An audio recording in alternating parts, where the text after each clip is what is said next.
Conservative right is going after Ben Shapiro yet again after telling conservative young people that if they're too poor to live in their hometown, they should just leave. Take a listen to this.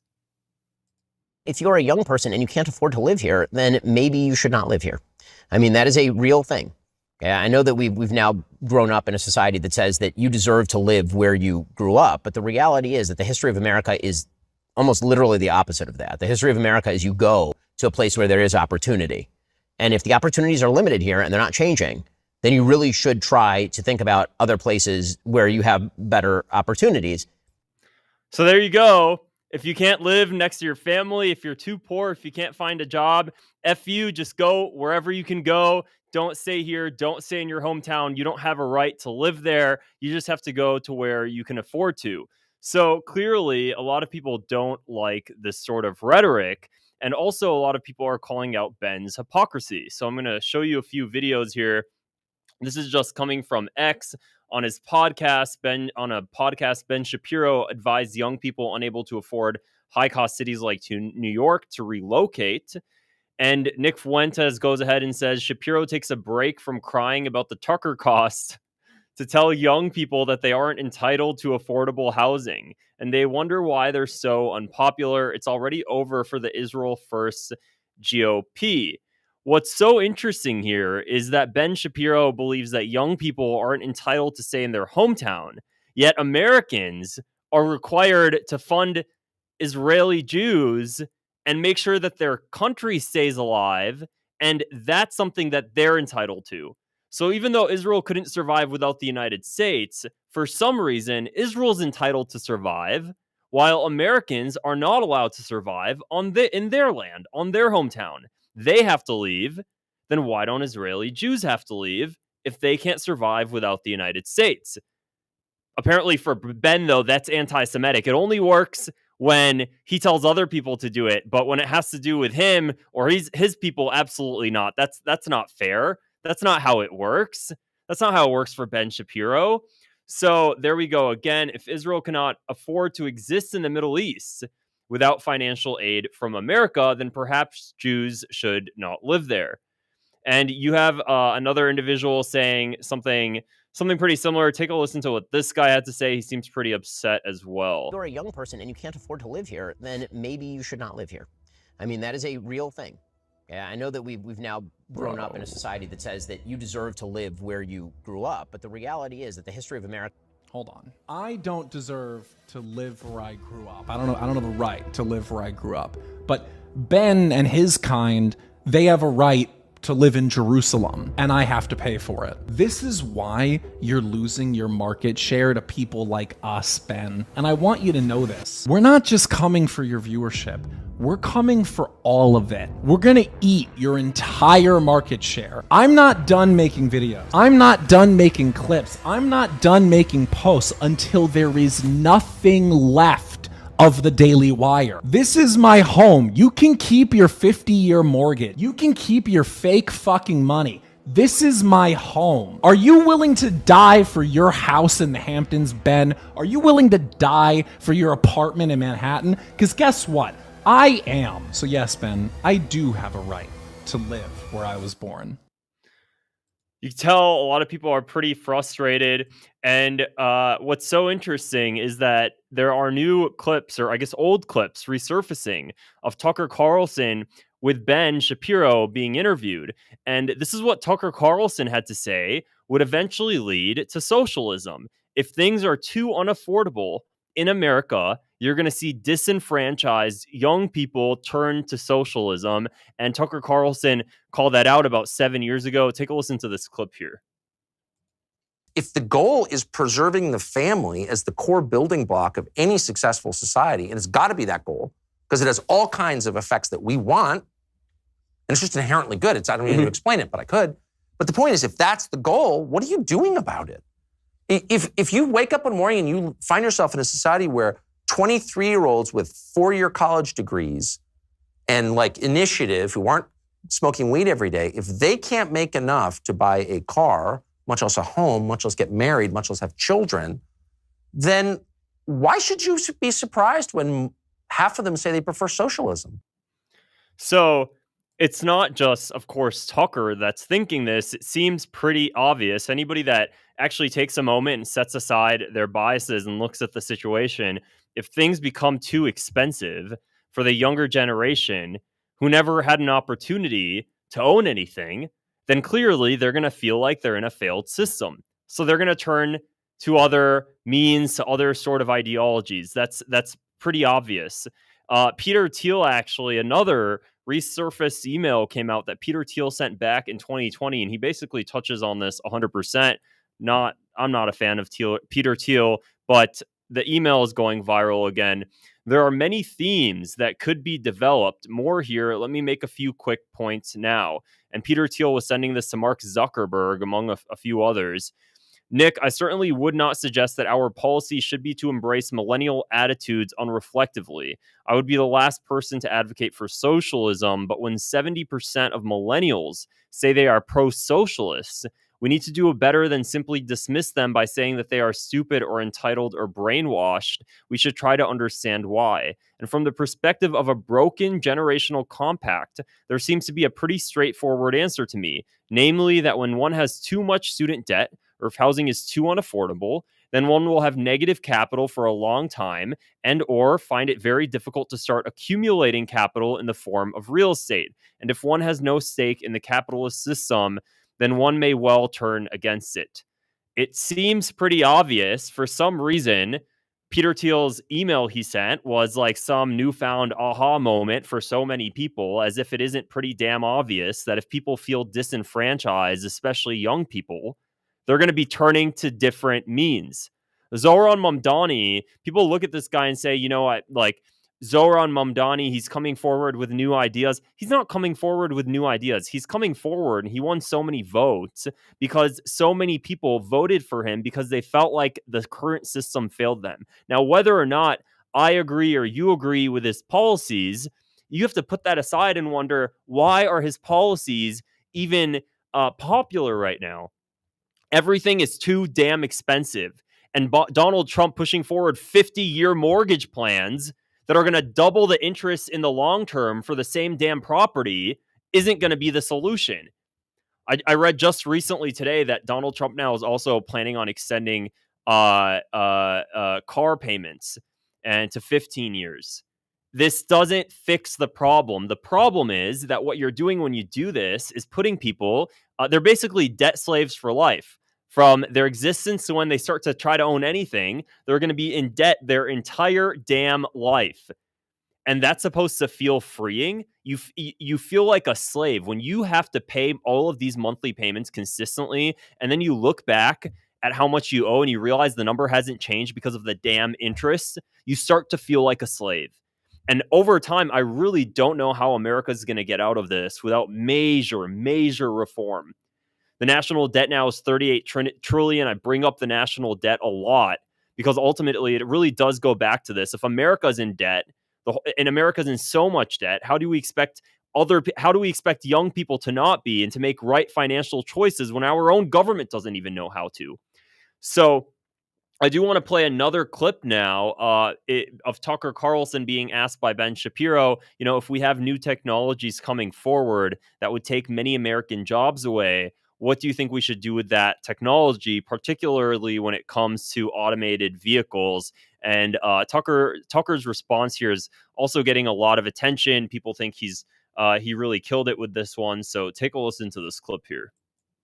The question is, when the pedal hits the metal, like you talk in the book about technology and how it's shifting and taking away jobs from folks. Yes. And you make specific reference to truck driving and the fact that there are going to be these automated cars on the roads. So would you, Tucker Carlson, be in favor of restrictions on the ability of trucking companies to use this sort of technology specifically to, sort of artificially maintain the number of jobs that are available in the trucking industry? Are you joking? In a second.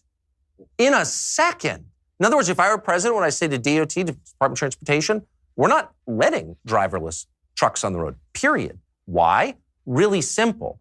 Driving for a living is the single most common job for high school educated men in this country, in all 50 states. By the way, that's the same group whose wages have gone down by 11% over the past 30 years.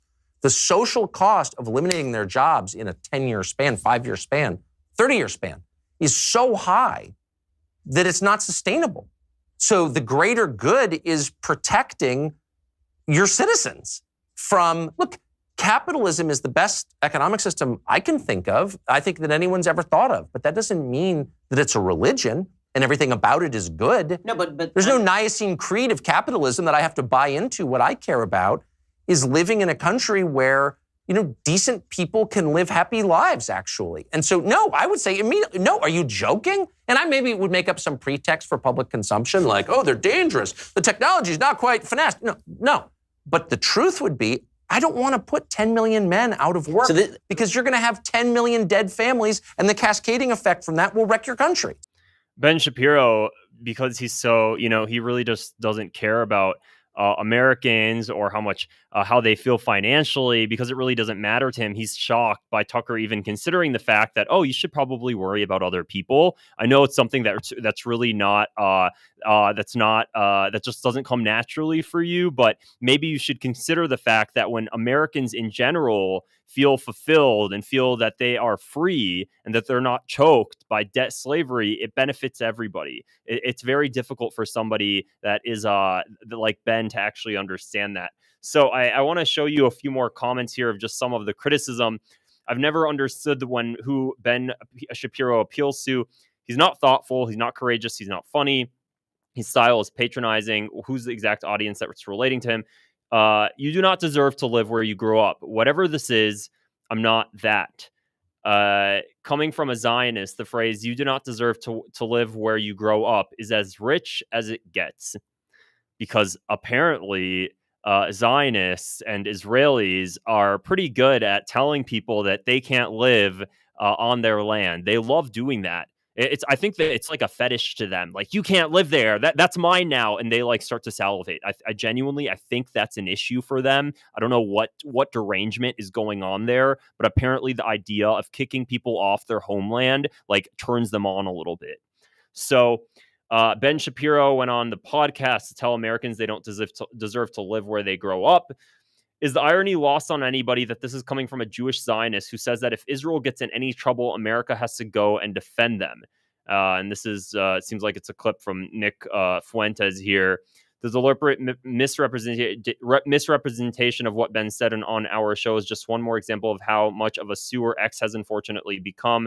This is what he said, and it seems like somebody's backing him here. So for the sake of fairness, let's see if there is actually more to this story.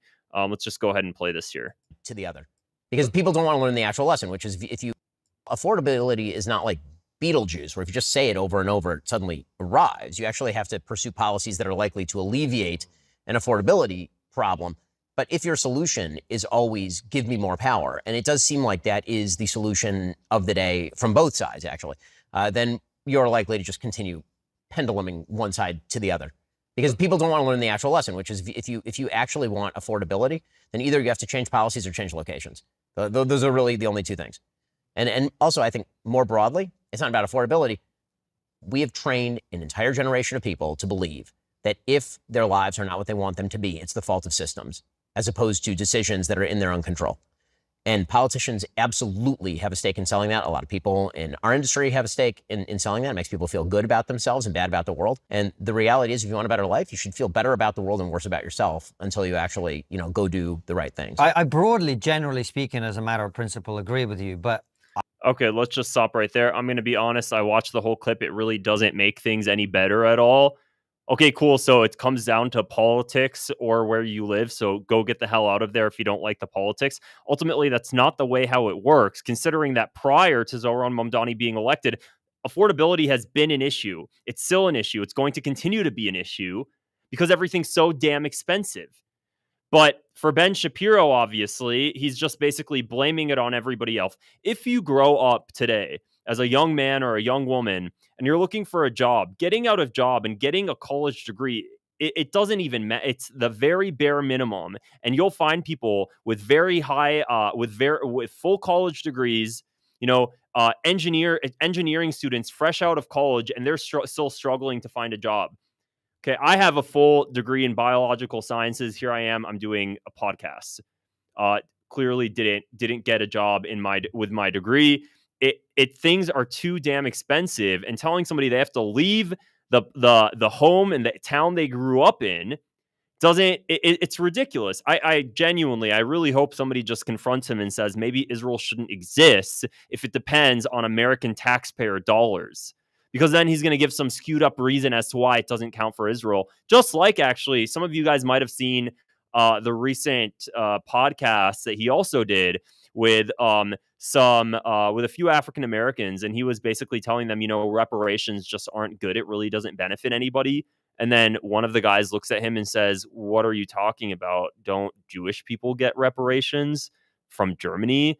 And he's like, "Oh, but actually those reparations aren't the same. They don't count. They don't count when it has to do with my people. It's only for you guys that it doesn't work out well. It's only for you guys that it's not okay. But when it has to do with me, oh yeah, that's I get a pass, obviously, because I'm used to getting a pass all my life because I'm special and you're beneath me." That's kind of the Ben Shapiro mentality there.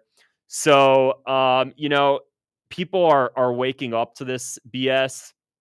I'm really glad. I'll go through some of the comments now. Also, guys, if you want to click the subscribe button below and support, I'd appreciate it. Some super chats help me do these more often. Often would also be very much appreciated. Let's see some of the comments here. One user said, one second, I'm just typing something there. There we go. Alrighty. Israel's a socialist country with pedos and nukes, trillions from Germany. Candace nuke Ben from the next galaxy over. Not even the tiny hat survived. Airline pilots on welfare. He's implying individuals have equal power to complex, deeply entrenched systems. Exactly, because apparently one individual, it's all ridiculous. At least he is not selling us Israeli spy VPN. Hearing tiny whiny Ben makes my ear bleed. Alrighty, so I guess that's kind of it here. Let's see. There's another one. I saw this little jewel of a clip earlier today. Couldn't stop laughing at the time of that stupid little man. He just keeps digging himself deeper every time he opens his mouth. It's quite beautiful. I completely agree. It's pretty nice that people are starting to wake up to just the kind of things that this entire mindset comes with. Imagine if someone said this to Ben: if Israel can't afford to fight their own wars, maybe they should not live there. How would Ben respond? And it just goes on. He's allowed to have a homeland, but you need to be a perpetual economic migrant. You deserve to live where you grow up is a problematic worldview in Shapiro's estimation, which is pretty wild. The counterpoint: people actually do deserve to live where they grow up. I'd rather die on my shield than tell my kids they can't afford to build a life by my family church community that loves and supports them. Shapiro views our kids as fungible economic units that can be arbitrarily moved around the board for maximum economic benefit.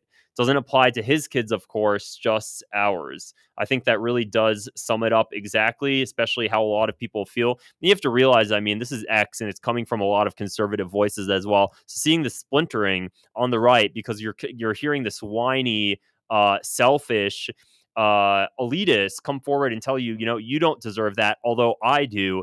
It's disgusting. Nobody's going to relate to that. And then we wonder, and they wonder, and Mark Levin wonders why the conservative pro-Israel crowd is just not winning. Well, maybe it's because you hear them say shit like this all the time. It's probably not going to really ring a bell with their audience. Anyways, I think that's it for this video, guys. Again, if you found it interesting, just click the subscribe button below, and I will see you guys in the next clip here shortly. Take care. Bye.